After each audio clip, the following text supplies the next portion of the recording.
上会火就会火，会火的小伙伴们，大家好，我是陈飞宇。早上好呀！早上好。作为第一个通告，那我们先来个热身游戏，唤醒一下语言系统，怎么样？好。不说儿化音挑战。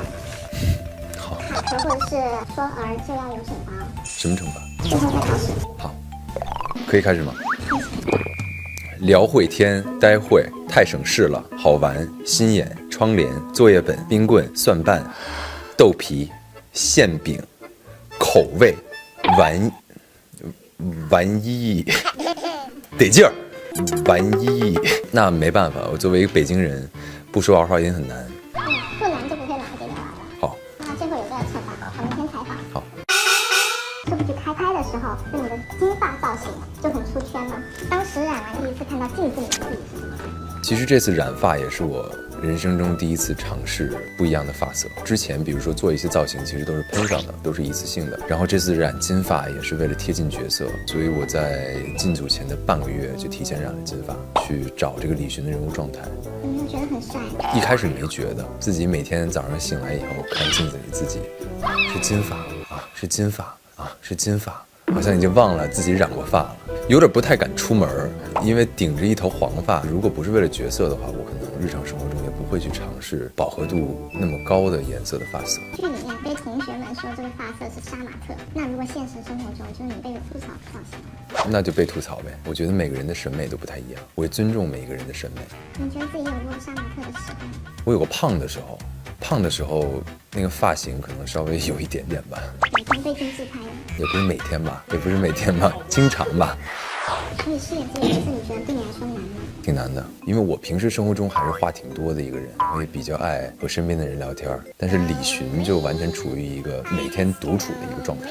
进了组以后，其实就能慢慢体会到，其实李寻就是个他就是这样一个人。他虽然有性格缺陷，但是他没有错。我认为他只是在做自己的事情而已。那在他身上有没有一些陈飞宇自己想要拥有的特质？我认为在某方面，我是试图在向李寻这个人物靠近的。那这一方面其实就是他的专注力。当他聊起自己的工作的时候，他会长篇大论，他也非常有事业心。但他不是为了名利，他其实就是为了自己的初心。所以在这方面，我希望我自己能跟李寻靠近一些。李寻走路其实是有一种自带的 Biking 风，那你是在这上面有专门的设计过吗？他曾经腰受过伤，开拍之前我也在网上查了，如果有类似于腰间盘突出这样的问题该怎么走路，但是我当时搜了一下，我觉得有点不切实际，因为当时说如果腰疼的人会有一种就不同寻常的一种方式，但我觉得在剧里可能大家可能不会完全理解，就是为什么会有这样的动作。走路他腰板挺得特别直，其实是因为他有腰伤，他走路也很快，加上他平时其实也没有什么运动，平时其实就是坐着然后敲代码。还以为是他自己就比较高冷的一个气质，然后走路就有带风。那我们平时演戏肯定还是要对人物的形体应该是有塑造的。李寻他已经有走路粉了。哦，是吗？剧中李寻他也是个天才程序员嘛，接下来有几道题要考一下你。好。如何让麻雀安静下来？如何让麻雀安静下来？不知道。压它一下。大概就是这种路子啊。贝多芬为什么不用这只手弹琴？为什么？贝多芬为什么不用右手是吗？这只手。为什么？我真的不知道。我对于这种脑筋急转弯是一窍不通。因为这是我的手。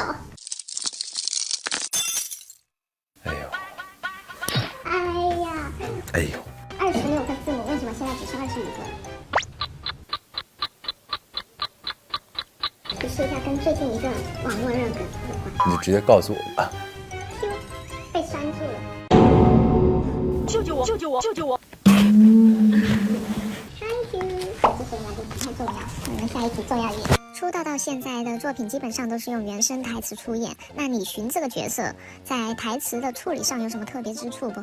我最大的感受就是，对于李寻这个人物来说，他的语言系统可能更多就是在给自己下指令啊。他可能有的时候就是一个字儿一个字儿往外蹦，好，是，行，就类似于这种。我配音的时候会遇到一些障碍，会觉得可能很难还原当时的一些气息啊，包括人物状态啊，一些声音上的细节。因为可能当天，比如说有一天我拍戏，嗓子已经喊哑了，然后就是要呈现出那种撕心裂肺的感觉，但是在配音的时候就很难去真正还原现场原来的那个声音。如果有一个专门为陈飞宇定制的角色，你觉得会是怎样的？专门为我定制的。如果以后有机会能自己写一个角色的话，那我肯定是希望是一个比较复杂的角色，可能是有双重人格的，甚至是比这更多面的一个人物。然后我们会有本神奇的答案之书。什么？答案之书就是你问他1-2个问题，翻开他，这可以翻吗？你先问问题啊。好，随便什么问题都行是吗？我今天早上吃了什么？可以吗？随便翻吗？上面写着，别在这上面下赌注。它是预知性的一本书。比如说，你可以问今天能几点下班呢？我今天要上学，我要回学校。点燃我温暖你能播放破万吗？其实我也不知道。点燃我温暖你，请问《点燃我温暖你》这部剧能不能在优酷站内播放热度破万？随便翻页是吧？虔诚一点。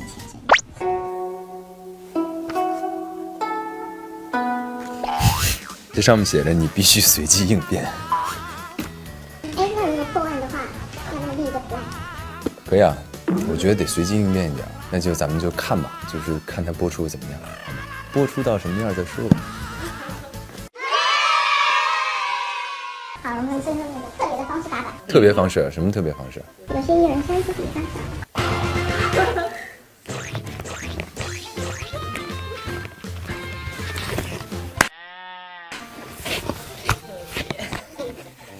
好，谢谢，辛苦了。